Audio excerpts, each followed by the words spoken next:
어떤 개별적인 능동인으로부터 개별적인 어떤 존재자의 유출뿐만 아니라 보편적인 원인으로부터의 전체적인 존재자의 유출도 고려되어야 한다는 것이 언급되어야 한다. 이 보편적인 원인은 신이다. 그리고 이런 유출을 우리는 창조라는 이름으로 부른다. 따라서 최초의 원인으로부터 보편적인 전체적인 존재자가 유출된다고 생각된다면 어떤 존재자가 이런 유출에 전제된다는 것은 불가능하다. 그러나 존재자가 아닌 것은 아무것도 아닌 것과 같다.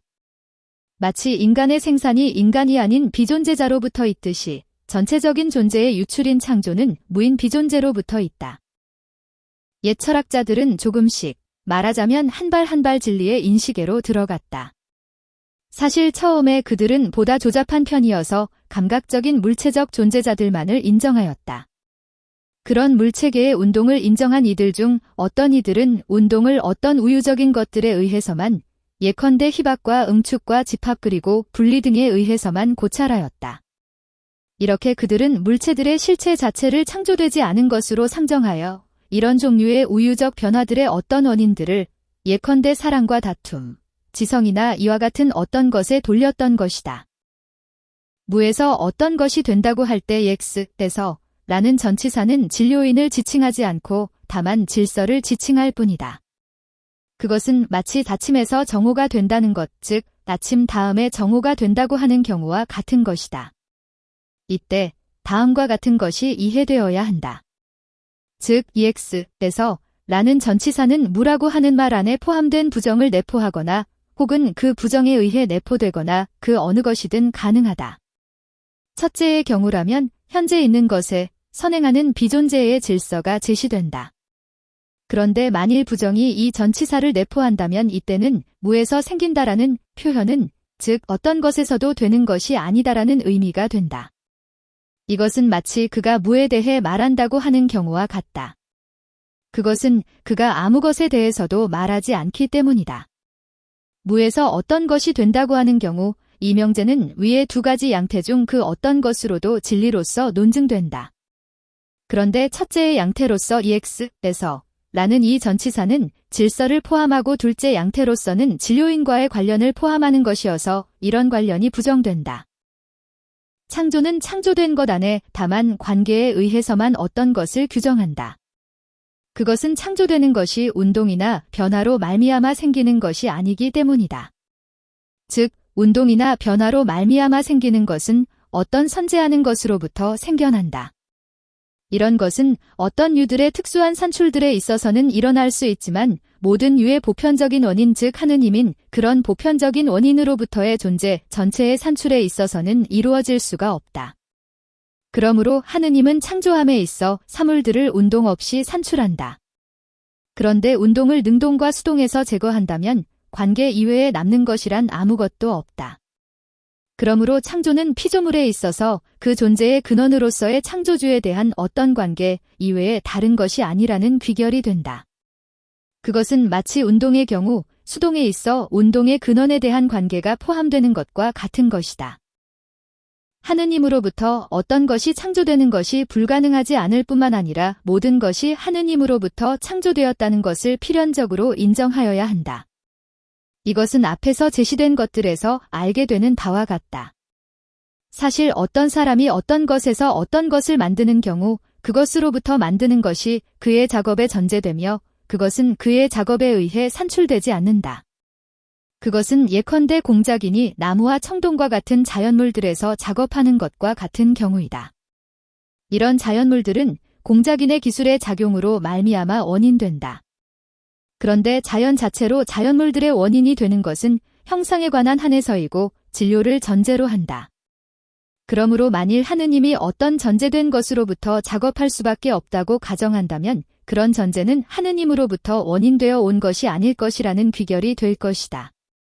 그런데 위에서 제시된 바와 같이 존재자들 중 존재 전체의 보편적 원인인 하느님으로부터 존재하게 되지 않는 것이란 아무것도 존재하지 않는다. 그러므로 하느님이 무로부터 사물들을 존재해로 산출해낸다는 것은 필연적이다. 창조한다는 것은 하느님께만 고유한 작용일 수밖에 없다는 것이 한번 봄으로써 충분히 명백하게 된다. 그런데 이것 혹은 그런 것인 한에서가 아니고 절대적 의미의 존재, 즉 무조건적 의미의 존재를 산출하는 것은 창조의 특질에 속한다. 그러므로 창조는 하느님 자신의 고유한 작용인 것이 명백하다. 사실 우리는 예컨대 도끼가 나무를 자름으로써 이것은 도끼가 그 자체의 형상의 고유성에서 갖는 것이다. 의자의 형상이라는 근원적, 주된, 작용자, 즉 근원적 능동자에게 고유한 결과를 산출하는 것을 본다. 그런데 창조하는 하느님께 고유한 결과는 다른 모든 결과에 미리 전제되는 것, 즉 절대적, 무조건적 의미의 존재인 것이다. 그러므로 창조한다는 것은 그 고유의 힘에 의해서이건 도구적으로, 즉 봉사를 통해서이건 어떤 피조물에게 적합할 수 없는 것이다. 특히 어떤 물체에 대해 그것이 창조하는 것처럼 말하는 것은 적절하지 못하다. 그것은 어떤 물체도 접촉하고 움직임으로써가 아니면 작용하지 않기 때문이다. 이렇게 그 작용에 있어서 접촉되고 움직여져야 할 선재하는 어떤 것이 필요하다. 그런데 이런 것은 창조의 성격에 배치된다. 수동적 의미의 창조는 피조물 안에 있으며 그것은 또한 피조물이다. 그렇다고 그것이 다른 창조로 말미암아 창조되어야 한다는 것은 아니다. 그것은 관계들이 그런 것들로서는 어떤 것과의 관계에서 말해지는 것이니 관계들이 관련되는 것은 어떤 다른 관계들로 말미암아 되는 것이 아니고 오히려 그 관계들 자체들로 말미암아 되는 것이기 때문이다. 창조된다는 것은 일종의 된다는 것이다. 그런데 된다는 것은 사물의 존재애로 정돈된다는 것이다. 그러므로 된다는 것과 창조된다는 것은 존재가 적합한 것들에 고유하게 적합한 것이다. 그런데 이런 것, 존재가 고유하게 적합한 것, 은 고유하게 자립하는 것들에 적합하다. 그것들이 분리실체들과 같은 단순체들이든 혹은 또 진료적 실체들인 복합체들이든 상관없다. 즉, 존재가 존재를 갖는 것에만 고유하게 적합하며 이런 것은 또 자기 존재 안에 자립하는 것이다. 그러나 형상들과 우유들 그리고 이와 같은 다른 것들이 유들이라고 불리는 것은 그런 것들이 마치 그 자체들이 존재하는 것과 같은 것들로서가 아니라 이와는 달리 그런 것들로 말미암아 어떤 것이 그런 것으로 있기 때문이다. 예컨대 백색이 유로 불리는 것은 그것에 의해 주체가 희기 때문이다. 그러므로 아리스토텔레스에 따르면 우유는 고유하게 유라기보다는 오히려 유의 것으로, 유에 속하는 것으로 불린다. 그러므로 우유들과 형상들 그리고 이와 같은 다른 것들은 자립하는 것이 아니니 그것들은 유들이라기보다는 오히려 공존하는 것, 즉 같이 존재하는 것과 같은 것이다. 이와 마찬가지로 그런 것들은 창조된 것들이라기보다는 오히려 공창조된 것, 즉 같이 창조된 것이라고 하여야 할 것이다. 고유한 의미로는 자립체들이 창조된 것이다. 어떤 일부의 사람들, 예를 들면 아리스토텔레스, 은 형상들이 자연의 작용에 의해 존재하기 시작한 것이 아니고 진료 안에 선재해 있었다고 한다. 그들은 형상들의 숨어있음 즉 형상들의 은재를 믿었다. 그들에게 이런 견해가 일어난 것은 진료에 대한 무지에서였다. 그것은 그들이 가능태와 현실태 사이에 구별을 지을 줄 몰랐기 때문이었다. 그것은 그들이 형상은 진료 안에 가능적으로만 선재하는데도 그것을 단적으로 선재하는 것으로 생각하였기 때문이었다. 또 다른 사람들, 예를 들면 플라톤, 아비켄나, 기욤 도베르니우, 은 형상들이 분리작용자들에 의해 창조의 양태로 주어지거나 원인되는 것으로 생각하였다. 이런 견해에 따르면 자연의 어떠한 작용에도 창조가 결부된다. 그런데 이런 견해가 그들에게 일어난 것은 형상에 대한 무지에서이다. 사실 그들은 다음과 같은 것을 생각지 않았다. 즉, 물체의 자연적 형상은 자립하는 것이 아니고 그것으로 말미암아 어떤 것이 존재하는 것일 뿐이라는 점을, 그러므로 만들어진다는 것과 창조된다는 것은 고유한 의미로 자립하는 사물에만 적합한 것이니 만들어진다는 것과 창조된다는 것은 형상들에는 속하는 것이 아니고 같이 창조되었다는 것이 속할 뿐이다. 그런데 고유한 의미로 자연적 작용자로부터 된다는 것은 복합체이며 그것은 진료에서 생긴다. 그러므로 창조는 자연의 작용들에 혼합되는 것이 아니라 오히려 자연의 작용에 먼저 전제되는 것이다. 그러므로 어떤 변화이든 그 변화의 도착점, 종착점이 더 고귀하고 더 먼저일수록 그만큼 더 완전하고 더 먼저인 것이다. 그것은 도착점과 반대되는 출발점이 더 불완전한 것일지라도 그런 것이다. 그것은 예컨대 질적 변화보다는 단적인 나음이 더 고귀하고 더 먼저 거신 것과 같은 경우이다. 그것은 실체적 형상이 우유적 형상보다도 더 고귀하기 때문이다. 그러나 나음의 출발점인 실체적 형상의 결연은 질적 변화의 출발점인 반대적인 것보다도 더 불완전하다. 이와 마찬가지로 창조는 그 도착점이 사물의 전 실체이기 때문에 나음과 질적 변화보다 더 완전하고 더 먼저 것이다. 출발점으로 이해되는 것은 단적으로 유 아닌 것이다. 모든 유는 유인 한의 선이다. 사실 모든 유는 유인 한의 현실태 안에 있으며 어떤 모양으로 완전한 것이다. 그 이유는 모든 현실태는 어떤 완전이기 때문이다. 완전은 가욕구성과 선의 이유를 갖는다. 따라서 모든 유는 그것이 유인 한 선이라는 귀결이 따른다. 선은 모든 것이 욕구하는 것이며 이런 것은 목적의 이유를 갖는 것이기 때문에 선은 목적의 개념을 갖는다는 것이 명백하다. 그런데 선의 개념은 능동인과 형상인의 개념을 전제한다. 사실 우리는 원인 주는 데 있어서 첫째인 것이 원인된 것에 있어서는 최종의 것인 것임을 안다. 예컨대 불은 먼저 덮게 하는 것인데 그것은 불이 그 형상을 사물에 이끌어들이기에 앞선다. 그것은 불에 있어서의 열이 불의 형상을 따라 생겨나기 때문이다. 그런데 원인 주는 데 있어서는 첫째로 능동자를 움직이는 선과 목적이 발견되고 둘째로는 형상애로 움직이는 능동자의 행동이, 셋째로는 형상이 이루어진다. 그런데 원인된 것에 있어서는 이와는 거꾸로 첫째로는 유가 그것으로 말미암아 있는 형상 자체가 있으며 둘째로는 유에 있어서의 작용적 능력이 고찰된다. 이런 능력을 따라 유는 그 존재에 있어서 완전한 것이다. 셋째로는 선의 이유가 뒤따른다. 이런 선의 이유로 말미암아 유 안에 완전히 근거를 갖게 된다. 미와 선은 그 주체에 있어서 같은 것이다. 그것은 이 둘이 다 같이 같은 사물에, 즉 형상에 근거하고 있기 때문이며 이 때문에 선은 미로써 찬양된다. 그러나 이 둘은 개념상 다른 것이다. 그것은 선은 고유하게, 선은 본회적으로 욕구와 관련되기 때문이다. 사실 선은 모든 것이 욕구하는 것이기 때문이다. 그러므로 선은 목적의 이유를 갖는다. 욕구는 사물에 대한 어떤 운동과 같은 것이기 때문이다. 그런데 미는 인식 능력에 관한 것이며 시각을 즐겁게 하는 것이 미라고 불리운다. 따라서 미는 있어야 할 균형에 성립된다. 그 이유는 감각은 있어야 할 균형을 갖고 있는 사물을 자기에게 비슷한 것으로 즐거워하기 때문이다. 그것은 감각도 일종의 비례이며 모든 인식 능력도 그런 것이기 때문이다. 또 인식은 유사화를 통하여 이루어지며 유사 형상에 관련되기 때문에 미는 본래적으로 형상인의 이유에 속한다.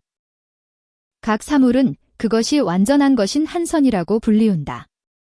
이렇게 그것은 또한 욕구될 만한 것이다. 그런데 각 사물은 자기 형상으로 말미암아 있는 것인데 형상은 어떤 것들을 전제하며 또 필연적으로 따라오는 것들을 전제한다. 그러므로 어떤 것이 완전하고 선한 것이기 위해서는 그것의 형상과 형상이 미리 요구하는 것과 형상을 따라오는 것을 가져야 한다. 형상을 위해서는 여러 원리를, 즉 형상에 대한 진료적 원리 내지는 능동적 원리들의 규정 혹은 수량이 선요구된다. 양태는 이런 것을 의미하는 것이다. 그리고 형상에는 목적이라든가 작용 그리고 그와 같은 것에로의 경향이 따른다. 그것은 각 사물이 그것이 현실적으로 있는 것인 한 작용하는 것이며 자기 형상을 따라 자기에게 적합한 것에로 기울어지기 때문이다. 따라서 선의 이유는 그것이 완전성에 있는 데 따라 양태, 종 그리고 질서에도 있는 것이다. 악은 형상인을 갖지 않는다. 그것은 오히려 형상의 결여이다. 악은 또한 이와 마찬가지로 목적인도 갖지 않는다. 그것은 오히려 있어야 할 목적애로의 질서의 결여이다. 사실 목적은 선의 성격을 가질 뿐만 아니라 또한 목적애로의 질서를 갖는 유용한 것, 즉 유익선도 갖는다. 이런 구분, 선을 위해 세 가지 선으로 구분한 것은 본래적으로 인간적 선에 관련되는 것으로 보인다. 그런데 만일 우리가 더 높이 더 일반적으로 선의 이유를 생각한다면 이런 구분은 선인 한에 있어서의 선에 적합한 것으로 나타난다. 어떤 것이 선인 것은 그것이 욕구될 만한 것이며 욕구의 운동의 종점인 한에 그런 것이다. 이와 같은 운동의 종점은 자연적 물체의 운동의 고찰에서 생각해 볼 수 있다. 자연적 물체의 운동은 단적으로는 최종점에서 종결되지만 한정된 의미로는 최종점을 향해 가는 중간점도 운동을 종결시키는 것이며 또 운동의 어떤 부분을 종결시키는 한 그것은 운동의 어떤 종점이라고 불리운다. 그리고 운동의 최종적 극은 두 가지로 인정된다. 즉 향해지는 사물 자체, 장소나 형상 같은 것이거나 혹은 이런 사물 안에서의 쉼이다. 그러므로 이와 같은 욕구의 운동에 있어서 한정된 의미로 욕구의 운동을 종결시키는 욕구될 만한 것, 즉 그것을 통해 다른 것을 향하는 중간점으로서 욕구될 만한 것은 유익한 것이라고 불리운다. 그리고 최종적인 것으로서 욕구의 운동을 전적으로 종결시키는 것, 즉 욕구가 그 자체로서 향하는 사물은 정당한 것이라고 불리운다. 그 이유는 그 자체로서 욕구되는 것이 정당한 것이라고 불리우기 때문이다. 사물 안에 희구된 쉼과 같이 욕구의 운동을 종결시키는 것은 쾌락이다.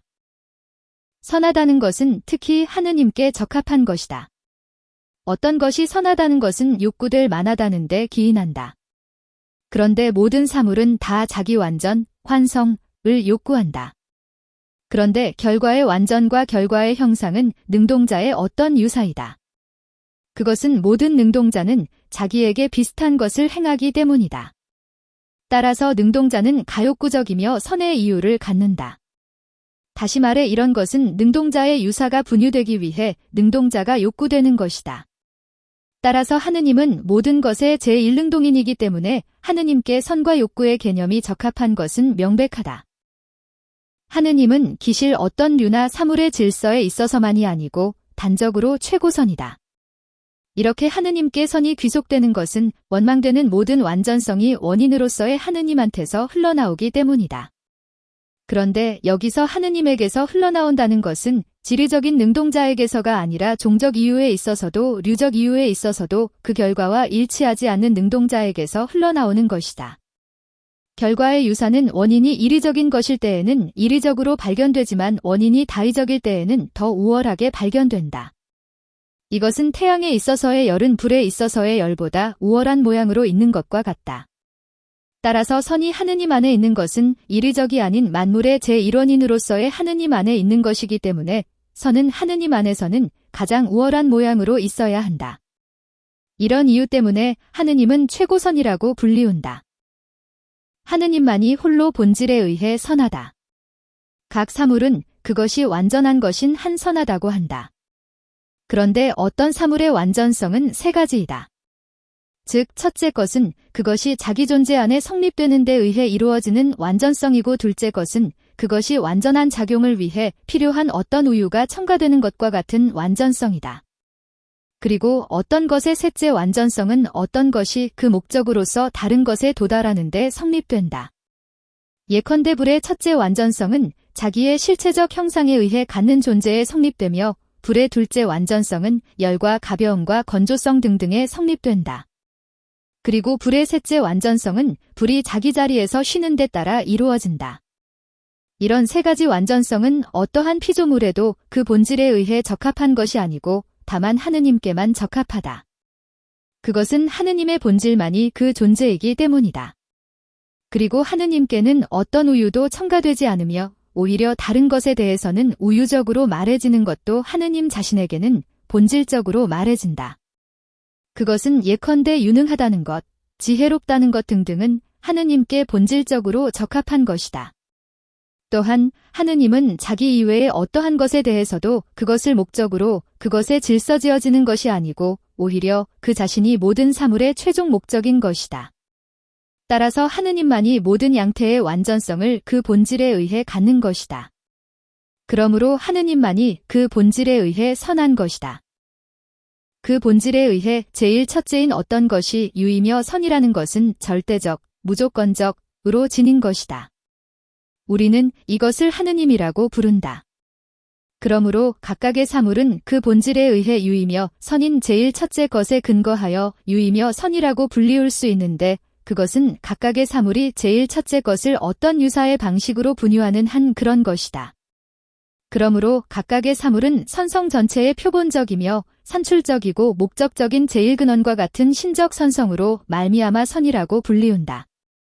그렇지만 각각의 사물은 자기에게 내속되어 있는 신적 선성의 유사성으로 말미암아 선한 것이라고 불리우며 이런 유사성은 각 사물을 지칭하는 형상적 자기 선성이다. 이렇게 모든 것의 선성은 하나지만 많은 선성이 있다. 어둠이 빛에 의해 알려지는 것처럼 대립하는 양자 중 하나는 다른 것에 의해 알려진다. 그러므로 악이 무엇인가는 선의 특질에서 이해되어야 한다. 그런데 우리는 위에서 선은 욕구, 희구, 될 수 있는 모든 것이라고 하였다. 이렇게 모든 본성은 자기 존재와 완전을 욕구하는 것이니 그 어떤 본성이든 그것의 존재와 완전은 선의 특질을 갖는다고 필연적으로 말해야 한다. 그러므로 악은 어떤 존재이거나 어떤 형상 내지는 본성을 표시하는 것일 수 없다. 따라서 악의 명사로서는 어떤 선의 부재가 표시된다는 귀결이 남게 된다. 어떤 것이 즉 사물이 작용한다는 것은 세 가지로 말해진다. 그 하나의 양태로는 형상적으로 말하는 것인데 흰색이 사물을 희게 한다고 하는 경우이다. 이런 의미로서 악은 그것이 결여 즉 빼앗음의 이유만으로도 선을 멸한다고 한다. 그것은 악이 선의 소멸 자체 내지는 탈취이기 때문이다. 또 다른 양태로는 사물이 효과적으로 결과가 있게 작용하는 것을 말한다. 예컨대 도장공이 벽을 희게 하는 경우가 그렇다. 셋째 양태로는 목적인의 양태를 통해 하는 것이다. 그런데 이 뒤에 두 가지 양태로서 악은 어떤 작용을 그 자체로서 즉 악이 어떤 결여인 한에서 작용하는 것이 아니고 오히려 선이 그렇게 결부되어 있는 한에서 작용한다는 것이다. 그것은 모든 작용이 어떤 형상에 의해 이루어지며 또 목적으로서 욕구되는 것은 그 어떤 것이든 다 어떤 완전성이기 때문이다. 악은 그것과 결부된 선의 힘에 의하지 않고서는 작용하지도 않고 욕구하지도 않는다. 악은 그 자체로서는 무한정적인 것이며 의지와 의도 밖의 것이다. 그런데 악은 어떤 사물 안에 그러나 작용자, 능동자의 고유한 결과가 아닌데에 어떤 때는 작용자의 힘에 의해 또 어떤 때는 작용자나 진료의 결함에 의해 원인된다. 즉 발생한다. 작용자의 힘이라든가 완전성에 의해서라고 하는 것은 작용자가 의도한 형상의 다른 것의 형상의 탈취가 필연적으로 수반되는 경우이다. 예컨대 불의 형상의 공기나 물의 형상의 탈취가 수반되는 경우이다. 그러므로 불이 그 힘에 있어 완전하면 할수록 그만큼 더 완전하게 그 형상을 각인하며 그것은 또한 마찬가지로 반대의 것을 소멸시킨다. 그러므로 공기나 물의 악과 소멸은 불의 완전성에 기인한다. 그러나 이런 것은 우유적으로 되는 것이다. 그것은 불이 물의 형상을 빼앗으려 의도하는 것은 아니고 그 고유한 형상을 도입하려 하는데 이렇게 함으로써 지금 말한 바와 같은 것을 우유적으로 원인 주기 때문이다. 그러나 만일 불의 고유한 결과에 결함이 있다면 예컨대 뜨겁게 하는 작용에 결함이 있다면 그것은 혹은 작용의 결함 즉 위에서 말한 바와 같이 어떤 근원의 결함에 돌아가는 작용의 결함 때문이거나 혹은 또 작용자인 불의 작용을 받아들이지 않는 진료의 부조성 즉 불수용성 때문이다. 그런데 결함이 있다는 것 자체도 선에 생기는 것이다. 다시 말해 작용한다는 것이 그 자체로 적합한 선에 우유적으로 생기는 것이다. 그러므로 악은 우유적인 양태로서가 아니면 어떠한 양태로서도 원인을 갖지 않는다는 것이 참 진인 것이다. 이렇게 선은 악의 원인이다. 악은 선의 결여이다. 그런데 선은 근원적으로 또 그 자체로서는 완전성 안에 그리고 현실태 안에 성립된다. 그런데 현실태는 두 가지가 있다. 즉 그것은 제1현실태와 제2현실태이다. 제1현실태는 사물의 형상과 온전함이고 제2현실태는 작용 즉 활동이다. 따라서 악도 두 가지이게 된다. 그 하나로는 형상이나 어떤 부분의 결손에 의한 것이다. 이런 부분은 사물의 온전함을 위해 요구되는 것이다.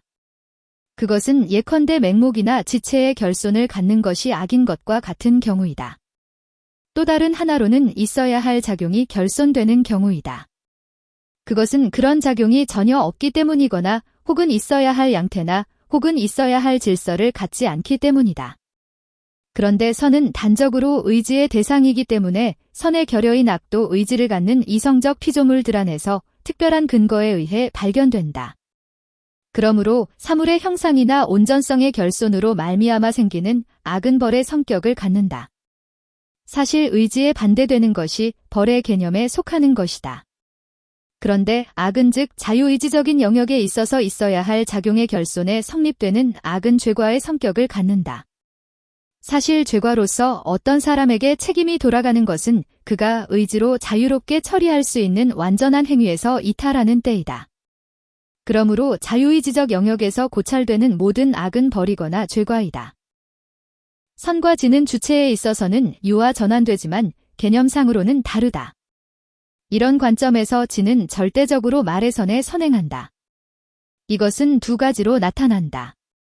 첫째로 지는 선에 선행하는 유에 대해 더 가까운 관계를 갖는다.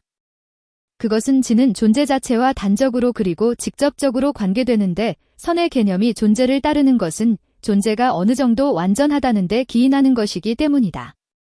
이렇게 존재는 가욕구적인 것이다. 둘째로는 인식은 욕구에 본성적으로 선행한다. 따라서 지는 인식과 관계되고 선은 욕구와 관계되는 것이니 진이 개념상으로 선에 선행하는 것이겠다.